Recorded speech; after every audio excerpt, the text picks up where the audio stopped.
আমিও ভালো আছি। আমি মোহাম্মদ বাবুল আক্তার, সহশিক্ষক, সিঙ্গিমারি যুব বিশ্ববিদ্যালয়। আজকের এই বর্তমান সময়ে করোনাকালীন সময়ে অনলাইন ক্লাসে তোমাদেরকে স্বাগত জানিয়ে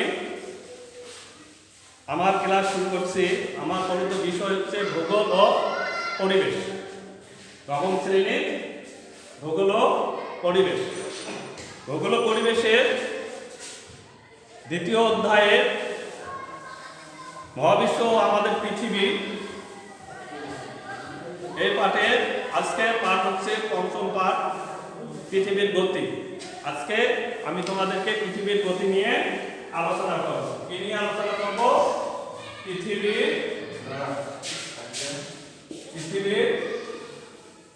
গতি। আমরা এই পৃথিবীর গতি জানার আগে আমরা পূর্ব ক্লাসে আমরা জেনেছি যে আসলে পৃথিবী কি। পৃথিবী হচ্ছে সৌরজগতের একটি গ্রহ। পৃথিবী হচ্ছে সৌরজগতের গ্রহ। আমরা যখন সৌরজগৎ নিয়ে আলোচনা করছিলাম, সেই সৌর পরিবারের একটা সদস্য ছিল যে পৃথিবী। আমরা সেখানে পৃথিবীর সম্পর্কে আমরা কিছুটা জেনেছি যে সৌরজগতের একমাত্র আদর্শ গ্রহ হচ্ছে পৃথিবী।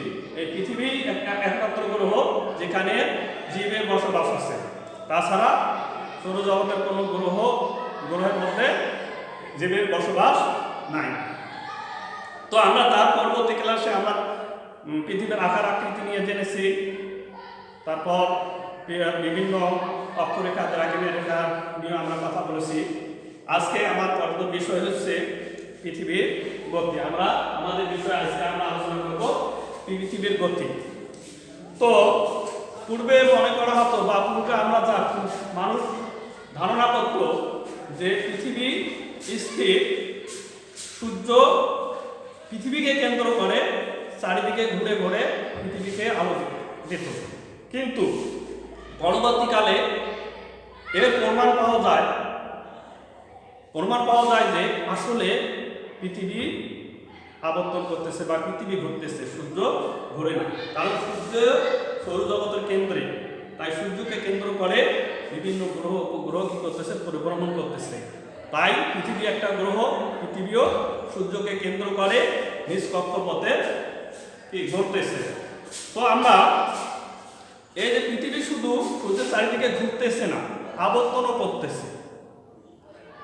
আর পৃথিবীর এই গতিটা হচ্ছে দুই ধরনের। একটা হচ্ছে আবর্তন গতি বা আহ্নিক গতি, আর একটা হচ্ছে বার্ষিক গতি।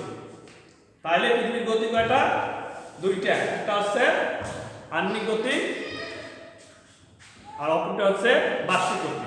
আমরা আজকে আলোচনা করব আহ্নিক গতি নিয়ে আলোচনা করব। আজকে পরিচিত বিষয় হচ্ছে আহ্নিক গতি।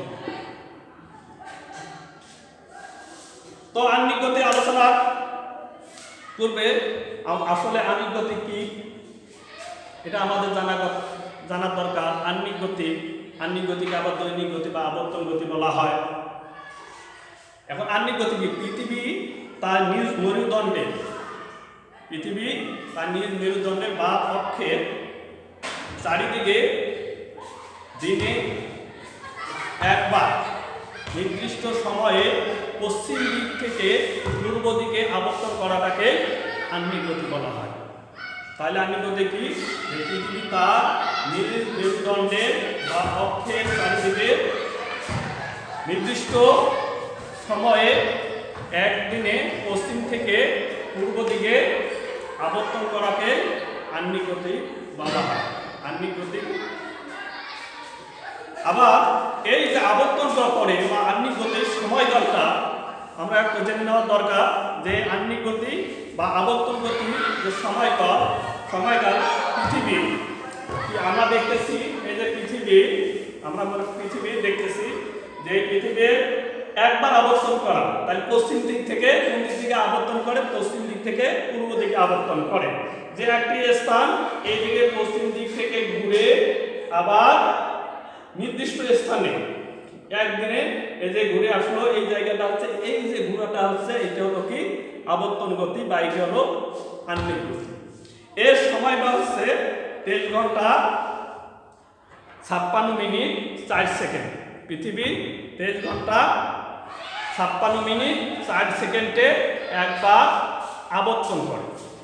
এই আবর্তন গতিটা হচ্ছে আহ্নিক গতি।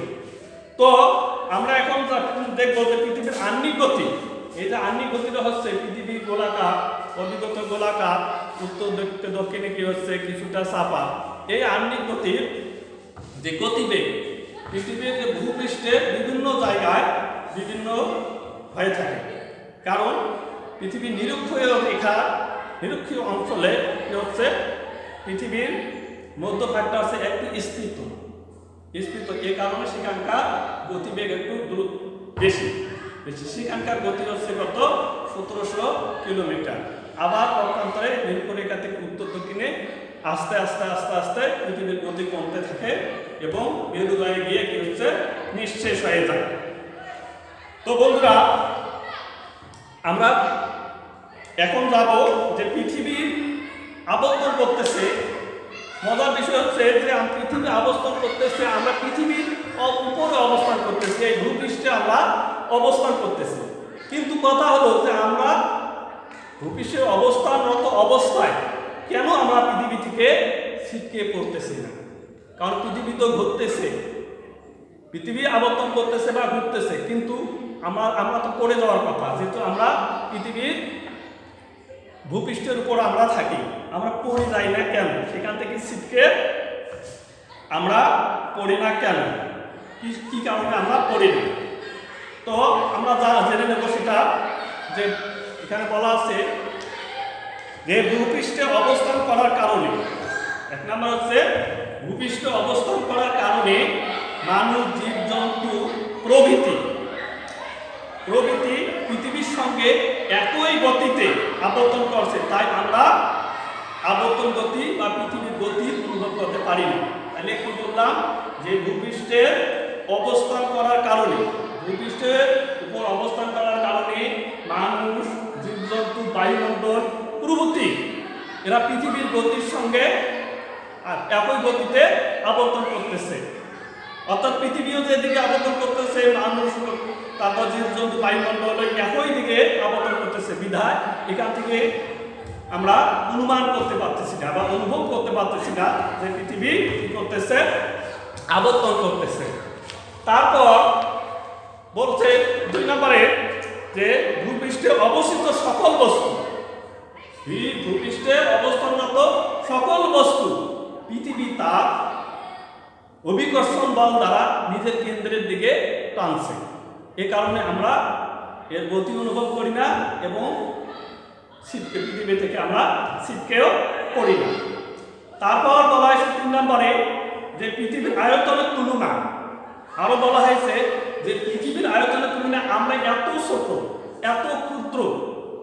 এই যে পৃথিবী আমরা দেখতেছি, আমরা গোলকের মধ্যে দেখতেছি, এই পৃথিবীতে গোলকের মধ্যে যদি একটা পিঁপড়া ছেড়ে দেওয়া যায়, তাহলে এই গোলকটার তুলনায় কি হচ্ছে, পিপিলিকাটা অনেক ক্ষুদ্র মনে হয়। তদ্রূপ পৃথিবীর তুলনায় আমরা এত ক্ষুদ্র যে আমরা পৃথিবীর গতি অনুভব করতে পারি না এবং পৃথিবী থেকে আমরা ছিটকে পড়ি না। তারপর বলছে 4 নম্বরে যে পৃথিবীর আবর্তন গতি, পৃথিবীর যে আবর্তন গতি আছে, এই গতিটা প্রতিটি স্থানের জন্য সুনির্দিষ্ট। কি বলা হয়েছে, পৃথিবীর যে আবর্তন গতিটা প্রতিটি অঞ্চলে সুনির্দিষ্ট। বিধায় আমরা এর অবস্থান, এই পৃথিবীর গতি আমরা অনুভব করতে পারি না। কারণ যদি বিভিন্ন অঞ্চলে বিভিন্ন ধরনের গতি থাকতো, তাহলে হয়তো বা অনুভব করা যেত। কারণ পৃথিবীর আমরা যে জায়গায় অবস্থান করি না কেন, সে অবস্থানে গতিটা একই ধরনের। 5 নম্বরে যে পৃথিবীর আমরা যদি 2টা বস্তুর মধ্যে একটা বস্তু স্থির দেখি আর একটা বস্তু যদি চলতে থাকে, তাহলে আমরা বস্তু দুটোর মধ্যে কি করতে পারি, যে 2টা বস্তু আছে, যে এখানে একটা বস্তু আছে, পাশাপাশি 2টা বস্তু, একটা স্থির থাকলে একটা চলছে, তাহলে আমরা কি করতে পারবো, 2টা বস্তুর মধ্যে আমরা কি করতে পারবো, 2টার মধ্যে আমরা তুলনা করতে পারবো, এর গতিটা তুলনা করতে পারবো। কিন্তু এখানে দেখা যাচ্ছে যে পৃথিবীর সামনে এমন কোনো বস্তু নাই, নমনীয় বস্তু নাই, দৃশ্যমান বস্তু নাই যে আমরা তা দেখে প্রমাণ করব যে পৃথিবী আবর্তন করতেছে। আমাদের সামনে কোনো বস্তু নাই, বিধায় আমরা কি করতে পারবো না, আমরা পৃথিবীর গতি অনুমান করতে পারি না। তারপর এখন আমরা এত কি কি জানলাম যে 5টা কারণে আমরা পৃথিবী থেকে পড়ি না। কি কি? এক নম্বরে বলছিলাম যে ভূপৃষ্ঠে অবস্থান করা অবস্থানগত মানুষ, জীব, বায়ুমণ্ডল প্রভৃতি পৃথিবীর গতির সঙ্গে একই সঙ্গে আবর্তন করতেছে, বিধায় আমরা পৃথিবীর গতি অনুভব করি না। আমরা 2 নম্বরে কি বলছিলাম? পৃথিবীতে অবস্থানরত সকল বস্তুই পৃথিবী তার অভিকর্ষণ বল দ্বারা নিজের কেন্দ্রের দিকে আকর্ষণ করে। তারপরে 3 নম্বর বলছিলাম যে পৃথিবীর আয়তনের তুলনায় আমরা এত ক্ষুদ্র যে আমরা পৃথিবীর আবর্তন গতি অনুভব করতে পারি না এবং ছিটকেও পড়ি না। তারপর 4 নম্বরে বলছিলাম যে পৃথিবীর গতি প্রতিটা অঞ্চলে সুনির্দিষ্ট, বিধায় আমরা পৃথিবীর গতি আমরা অনুভব করতে পারি না। 5 নম্বরে হচ্ছে 2টি বস্তুর মধ্যে যদি একটি বস্তু চলমান থাকে তাহলে 2টি বস্তুর মধ্যে গতি কি বোঝা যায়, কিন্তু আমাদের পৃথিবীর সামনে, আমাদের পৃথিবীতে অবস্থান করছি, পৃথিবীর সামনে কোনো দৃশ্যমান বস্তু নাই যে আমরা তা দেখে বুঝবো যে পৃথিবী অবস্থান করতেছে। তো প্রিয় শিক্ষার্থীবৃন্দ, আমরা এখন পৃথিবীর গতির যে প্রমাণ, পৃথিবীতে আবর্তন করতেছে, পৃথিবীতে আবর্তন গতির যে প্রমাণ, আমরা এই প্রমাণগুলো আমরা জেনে নেব।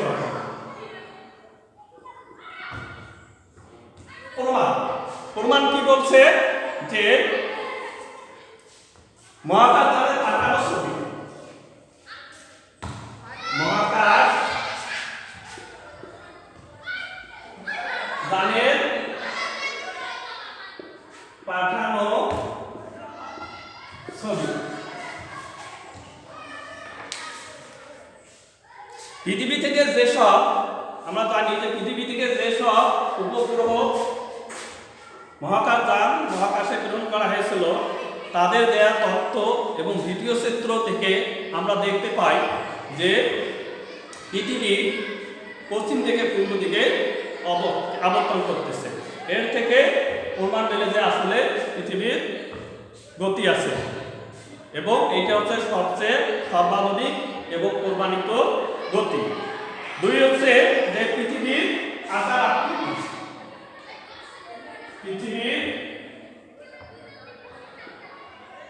পৃথিবীর আকৃতি,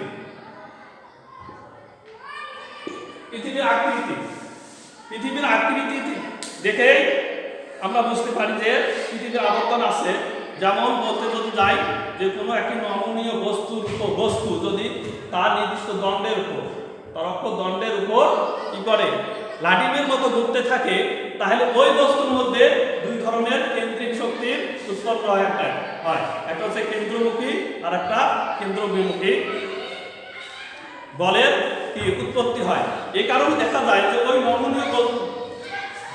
নমনীয় বস্তুটির কি হচ্ছে উত্তর দিক এবং দক্ষিণ দিক কিছুটা চাপা এবং মধ্যটা একটু স্ফীত।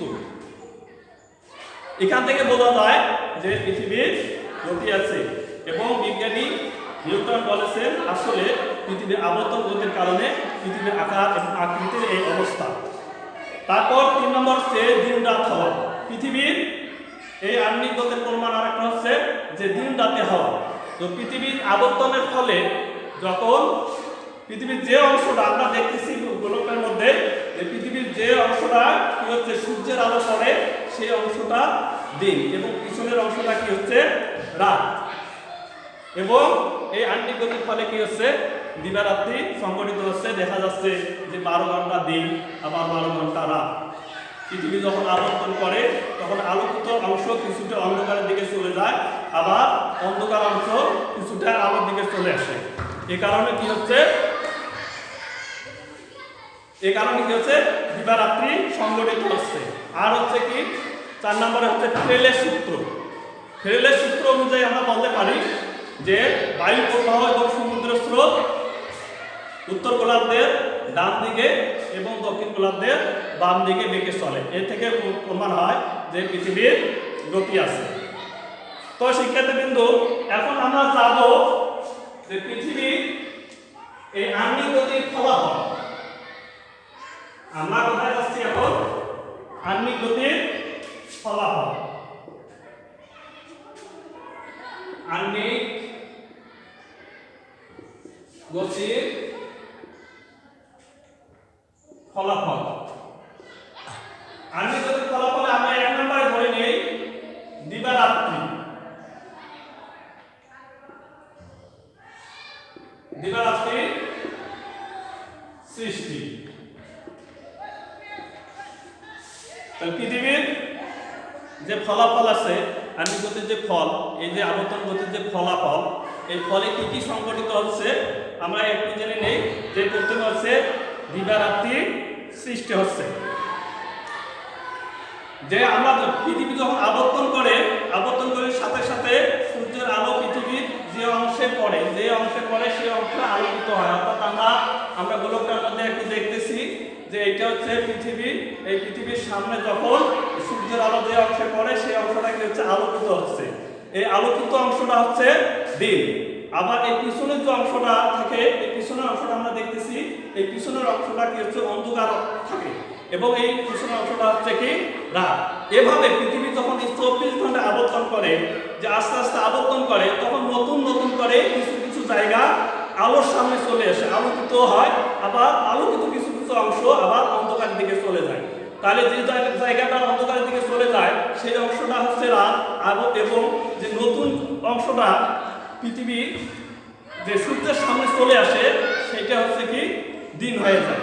তাহলে আমরা দেখতেছি এ কারণে 12 ঘন্টা দিন এবং 12 ঘন্টা রাত। এটা হচ্ছে আণবিক গতির এক ফল, যে আমার এই আণবিক গতির কারণে দিবারাত্রি সংঘটিত হয়। তারপর পৃথিবীর জোয়ার ভাটার সৃষ্টি হয়। তারপর হচ্ছে জোয়ার ভাটার সৃষ্টি হয়। এই আণবিক গতির প্রভাবে পৃথিবীতে কি হচ্ছে? সমুদ্রে হচ্ছে জোয়ার ভাটার সৃষ্টি হচ্ছে। আমরা দেখতে পাই প্রতিদিনের জোয়ার ভাটা নির্দিষ্ট সময়ে হওয়ার কথা, সে নির্দিষ্ট সময়ে জোয়ার ভাটা না হয়ে কি হচ্ছে? প্রতিদিন 52 মিনিট পর পর জোয়ার ভাটা সংঘটিত হচ্ছে। 3 নম্বরে বলছে যে বায়ু প্রবাহ এবং সমুদ্রের স্রোতের সৃষ্টি হয়। এই আণবিক গতির কারণে কি হচ্ছে? বায়ু প্রবাহ এবং সমুদ্রের স্রোতের সৃষ্টি হয়। যে আণবিক গতির কারণে পৃথিবী যখন আবর্তন করে তখন যে পৃথিবীর এই যে নিরক্ষীয় অঞ্চল সবচেয়ে স্ফীত থেকে ওখান থেকে আস্তে আস্তে দুই মেরুতে নমনীয় অবস্থায় চলে যায়। তখন সমুদ্রের স্রোত বা বায়ু প্রবাহ উত্তরমুখী না হয়ে নিম্ন দিকে চলে যায়। এই কারণে কি হচ্ছে? যে বায়ু প্রবাহ এবং সমুদ্রের স্রোত উত্তর গোলার্ধের ডান দিকে এবং দক্ষিণ গোলার্ধের বাম দিকে বেঁকে যায়। তারপর যে সময় গণনা, আণবিক গতির ফলে সময় গণনা সহজ হয় এবং সুবিধা হয়। যে পৃথিবীর একবার আবর্তন গতি হচ্ছে 24 ঘন্টা। এই 24 ঘন্টাকে কি করা যায়? 24 ঘন্টাকে যদি আমরা 24 ভাগের 1 ভাগ করি তাহলে 1 ঘন্টা। ওই 1 ঘন্টাকে আমরা যদি 60 ভাগে ভাগ করি তাহলে মিনিট। এই 1 ঘন্টাকে মিনিট এবং মিনিটকে আমরা সেকেন্ডে রূপান্তরিত করতে পারি এবং এভাবে আমরা কি করতে পারি? সময় গণনাটা সহজভাবে সময় আমরা করতে পারি, বিভাজন করতে পারি এবং গণনা করতে পারি। তারপরে এই আণবিক গতির ফলে উদ্ভিদ এবং প্রাণী জগতের সৃষ্টি হয়। কি হচ্ছে? উদ্ভিদ এবং প্রাণী জগতের সৃষ্টি হয়। আর যদি পৃথিবীতে যদি আণবিক গতি না থাকতো, পৃথিবীর আবর্তন গতি না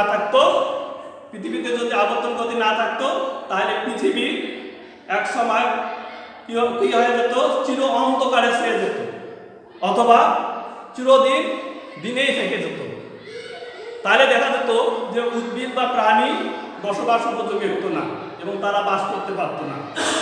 এই আণবিক গতির ফলে প্রাণী এবং উদ্ভিদের মধ্যে একটা সুশৃঙ্খল অবস্থার সৃষ্টি হয়েছে।